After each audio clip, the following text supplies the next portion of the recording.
سورہ آل عمران کی یہ مشہور ترین آیت مبارکہ ہے جس میں اللہ تعالیٰ کا یہ ارشاد ہے قل ان کنتم تحبون اللہ فاتبعونی یحببکم اللہ ویغفر لکم ذنوبکم واللہ غفور الرحیم۔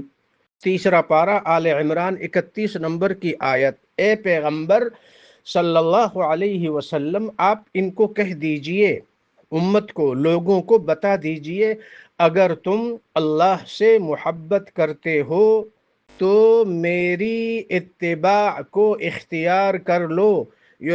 ان کنتم تحبون اللہ فاتبعونی، اللہ سے محبت کا دعویٰ ہے۔ اللہ سے محبت کا دعویٰ کرنے والوں کے سامنے صرف ایک ہی راستہ ہے، فاتبعونی، میری اتباع کو اختیار کرو۔ اگر تم میری اتباع کو اختیار کرو گے تو تم اللہ سے محبت کرنا چاہتے ہو، اللہ سے محبت کا دعویٰ کرتے ہو، ہوگا یہ کہ پھر اللہ تم سے محبت کرے گا۔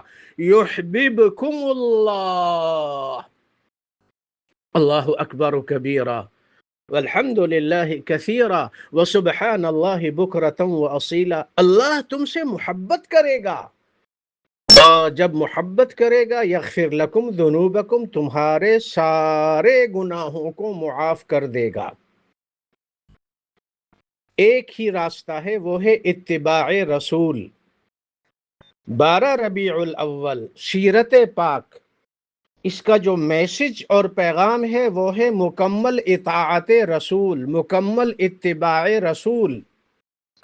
کام بیکار ہیں سب ان کی محبت کے بغیر، اور بیکار محبت ہے اطاعت کے بغیر۔ کام بیکار ہیں سب ان کی محبت کے بغیر، اور بیکار محبت ہے اطاعت کے بغیر۔ کیفی خدا نصیب کرے اپنے فضل سے الفت کے ساتھ ساتھ اطاعت حضور کی صلی اللہ علیہ وسلم۔ فَلْيَحْذَرِ الَّذِينَ يُخَالِفُونَ عَنْ أَمْرِهِ أَن تُصِيبَهُمْ فِتْنَةٌ أَوْ يُصِيبَهُمْ عَذَابٌ أَلِيمٌ۔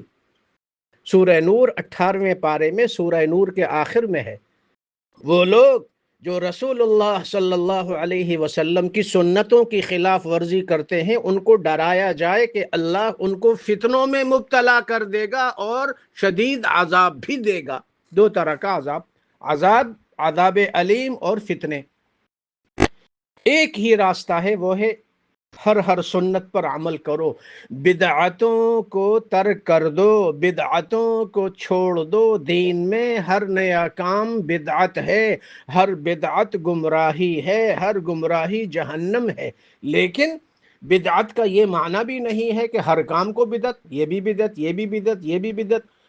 دین کے وہ کام جو خیر اور بھلائی والے ہیں، امت کے نفع کے لیے ہیں، اللہ کی محبت کی طرف بلاتے ہیں، رسول اللہ صلی اللہ علیہ وسلم سے عقیدت و محبت کی طرف بلاتے ہیں، لوگوں کے دلوں میں رغبت پیدا کرتے ہیں، ذکر رسول کی محفلیں، سیرت پاک کے عملی پہلو کو بیان کرنا، آپ علیہ الصلاۃ والسلام کی ولادت مبارکہ، آپ علیہ الصلاۃ والسلام کا بچپن، آپ علیہ الصلاۃ والسلام کا لڑکپن، آپ علیہ الصلاۃ والسلام کی جوانی، آپ علیہ الصلاۃ والسلام کو نبوت کے ملنے سے قبل والی مکہ مکرمہ والی زندگی، آپ علیہ الصلاۃ والسلام کو نبوت ملنے کے بعد مکہ مکرمہ والی زندگی، سختیوں، تکلیفوں، پریشانیوں، زخمی ہو گئے اور خون سے بدن چور چور ہے طائف کے سفر میں، پھر مدینہ منورہ والی زندگی۔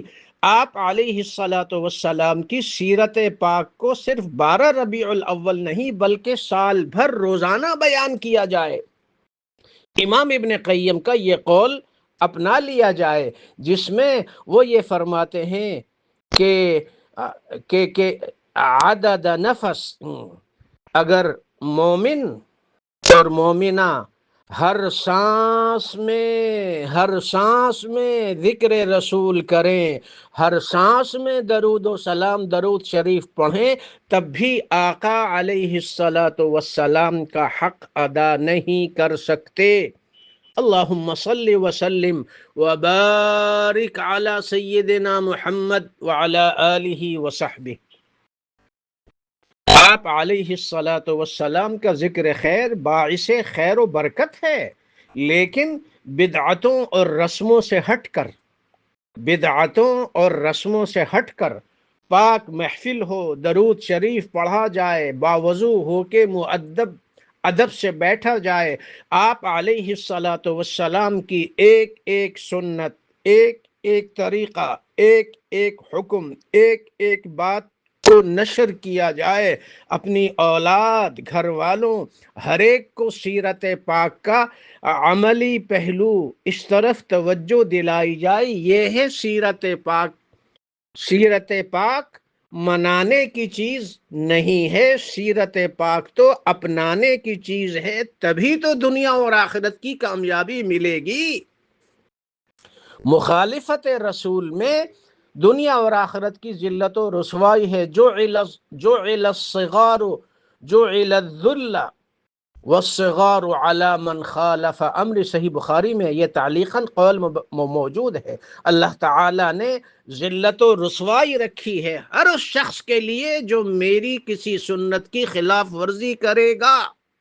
سنت کوئی بھی ہو، سنت سنت ہے، سنت سنت ہے، اور سنت پر عمل کرنا نور ہے، ہدایت ہے، برکت ہے، خیر ہے، راحت ہے، خوشی ہے۔